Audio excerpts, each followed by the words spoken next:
Okay, so we'll be looking into James Madison's presidency and the War of 1812 today, which is America's second war with Britain. But it's the first war with Britain once there is the U.S. Constitution, the United States established as a union of states officially by the Constitution and all that. And as I said, this is an incredible risk that the United States government and the United States overall took in fighting a war with Great Britain when Great Britain was the experienced military power of the time. And it was obviously a risk during the American Revolution, and their chances were not great militarily during the American Revolution. But even though now they're a little bit more established, they're still more of just a loose association of states with no army to speak of, no navy. They had those positions, but armies and navies and the military didn't exist constantly in the United States historically. There was a very small core of people in the military. Usually what would happen is there had to be time to raise and support an army if there was going to be a war. And that takes time. And then after the war, the army would atrophy, meaning it would go into non-existence and people would go back to civilian life rather than military life. And only a few military officials would still participate in some type of military office. So to fight this war, the Americans are taking a risk that could basically undo the American Revolution, the Declaration of Independence, the US Constitution, and bring them back under subservience to the British. And why was the war fought? What were the war objectives? What was the point of this war? That's what we're going to look at today. But this war is it doesn't have a very clever name, a War of 1812, pretty simple, but easy to remember, is a defining point in the United States, the early Republic of the United States, because in fighting this war, the Americans risk losing what they had fought for in the Revolution. And I think a lot of people would be surprised to see what the objectives of the war actually were. Anyway, we'll look into these things as we go. Okay, so here is James Madison, fourth president, Democratic Republican, and he had been the vice president to Thomas Jefferson. Now, James Madison is one of the most important men in American history. I think I can say that without any qualification.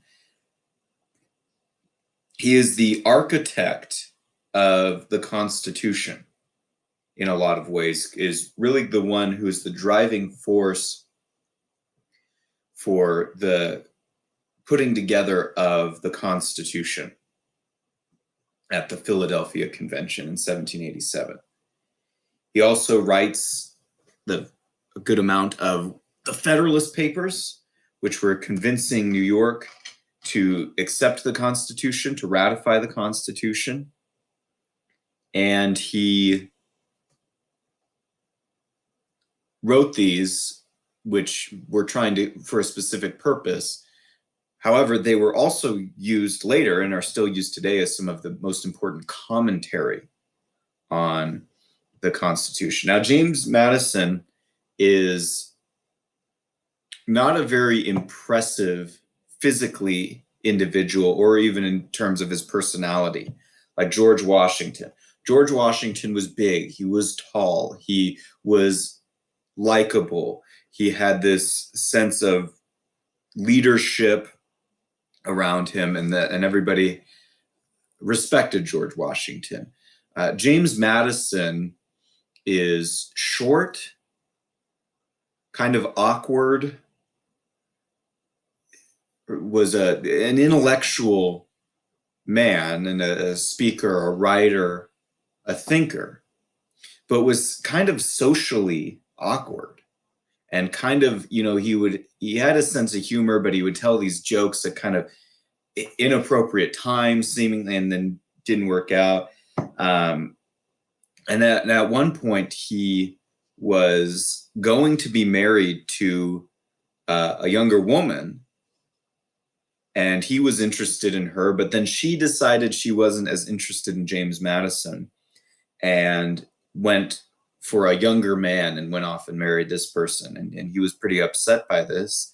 Thomas Jefferson basically wrote him a letter saying, well, kind of basically saying, plenty of fish in the sea. Don't worry about it. Now, James Madison would eventually marry a personality that was kind of polar opposite his in Dolly Madison. Okay, becomes famous first lady. Okay, so she and him kind of work kind of yin and yang with each other.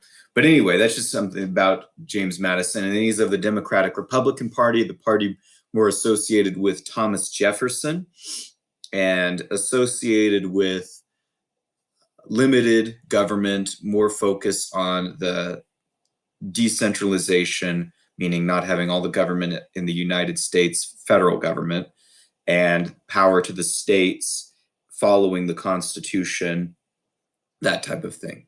So James Madison gets elected. Here is his electoral map. It's pretty popularly elected, as well as he earns the Electoral College. And here is his re-election. Now, the most notable thing to happen during James Madison's presidency is the War of 1812, which we're talking about today, the War of 1812. Now, what were the issues going on with the War of 1812? Well, first, there are trade restrictions with France because of the war between France and Britain. Now, remember, going all the way back to George Washington. George Washington declared neutrality. France and England were at war with one another, and Washington said, we're going to trade with both. Now, this made a lot of people upset, and there are different things of whether Washington was the one who could declare neutrality as president, all those things. John Adams does the same. He wants to maintain a neutral stance. Later on, though, there's a guy who's sent to Britain, and he basically comes back with this idea that whichever side will agree with us first, we will cut off trade with the other side. So in other words, if Britain agrees with us not to steal our ships, not to do things like this anymore, we'll cut off trade with France. If France agrees with us first, we'll cut off trade with Britain. And the British had taken the deal first. Now, this made a lot of people pretty upset. And there's kind of this desire to go fight with Britain or fight with France. And this kind of divides the country. Then Thomas Jefferson is elected.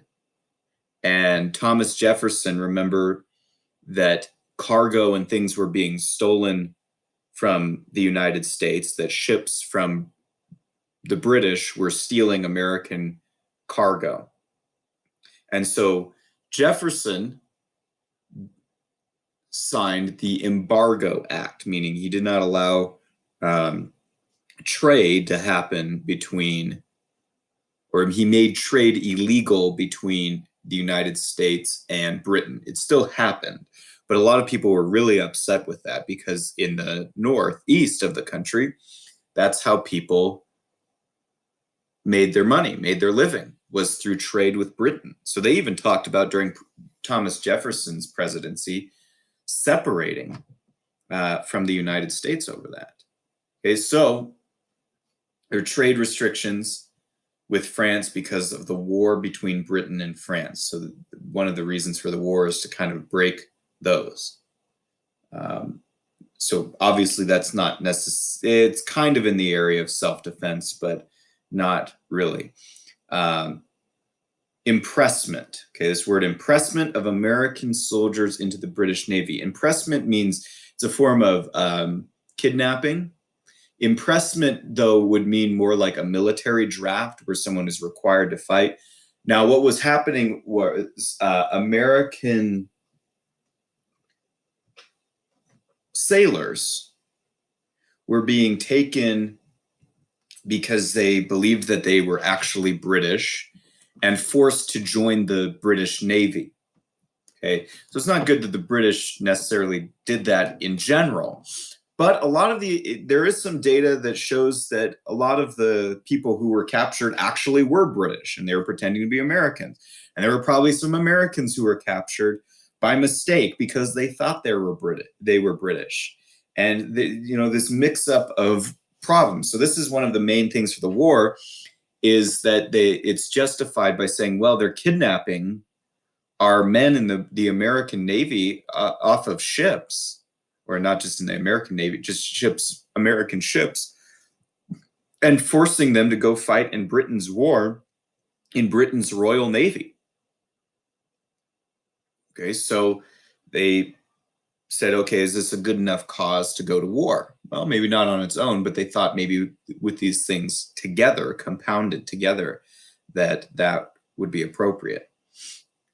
Next, there was accusations, and there's some reason to believe it. There's some limits, though, on how much this was going on, but the British were accused of supporting the American Indian fighting the Americans on the frontier. So a lot of Americans lived on the frontier up in the kind of the north middle part of the country and to the west, and a lot of Indian tribes in the west, upper northwest of America at that time, and into Canada, were fighting with the Americans on the frontiers.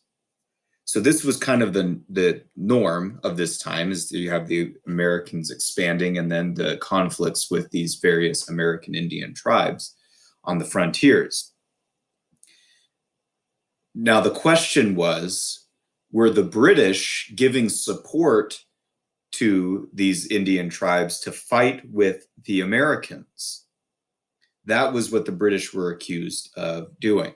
And then another reason was the desire for Canada, the desire to take land from Canada. Canada, kind of like the kind of like the American colonies, not quite exactly the same, but in a similar way. Canada was under the control and ownership of the British. The British owned Canada. But there was all this land up in Canada, and a lot of it there were Indian tribes, there were British forts and British areas, and then the French traders and different people in those regions. However, this was seen as basically kind of really open, untouched land, and huge amounts of land for potential American expansion. And if the British don't really have a firm hold on military protection of Canada, then it might be easy with the trade restrictions, the impressment, the fighting with the American Indians, to, in fighting this war, also push the British out of Canada, and that the Canada would become part of the United States. It's kind of interesting to think about today. What if it had? And Canada still, it's its own country, obviously, and it has provinces and stuff, but it's also still considered kind of British and kind of French in some areas, especially. So Canada is part of this equation as well for American expansion. In fact, one person said, this is Secretary Eustis, okay? This is Secretary, military, government secretary during this time, made this comment. And I like this quote because I just think it's funny. It says, "We can take Canada without soldiers." So basically, they overestimated how easy it was going to be to go just walk in and take Canada. And that basically that if they could push out the few British troops and garrisons that were there, they could take over and have all that land under the United States, kind of like the Louisiana Purchase, except the Louisiana Purchase wasn't through a war. So this is the US's first declared war. There are several wars in American history. There are only 5 official declared wars, meaning that Congress, according to the Article 1, Section 8 of the Constitution, Congress declared this war. The president or anyone else, according to the Constitution, cannot declare war. Congress has to decide whether America goes to war. Now, there are historical exceptions of that. I would say actually it's that there are more exceptions to the rule than wars that follow the rule, because there's only 5 wars that were declared. Otherwise, those other wars have some factors to them to be considered of whether or not they were constitutional. Okay, so here's the United States. United States at this time doesn't have Florida yet, doesn't have the Mississippi Territory. So these are territories. They're not states. Jefferson, in his presidency, did the Louisiana Purchase. That's where we looked at Lewis and Clark and all that. So here's the United States of the actual states, which are subdivisions of, meaning they each have their own government. They've joined the United States. They accept the terms of the Constitution, all that. Here's the Louisiana Purchase, where a lot of people are moving to and living. And now here's this territory in between where you can see kind of why the Indians were fighting with them now in here, because they're moving into this region. And the idea was, well, maybe we can kind of close the gap between the land that has been purchased in Louisiana Purchase and the rest of the United States. Maybe we can get this territory as well, including Canada.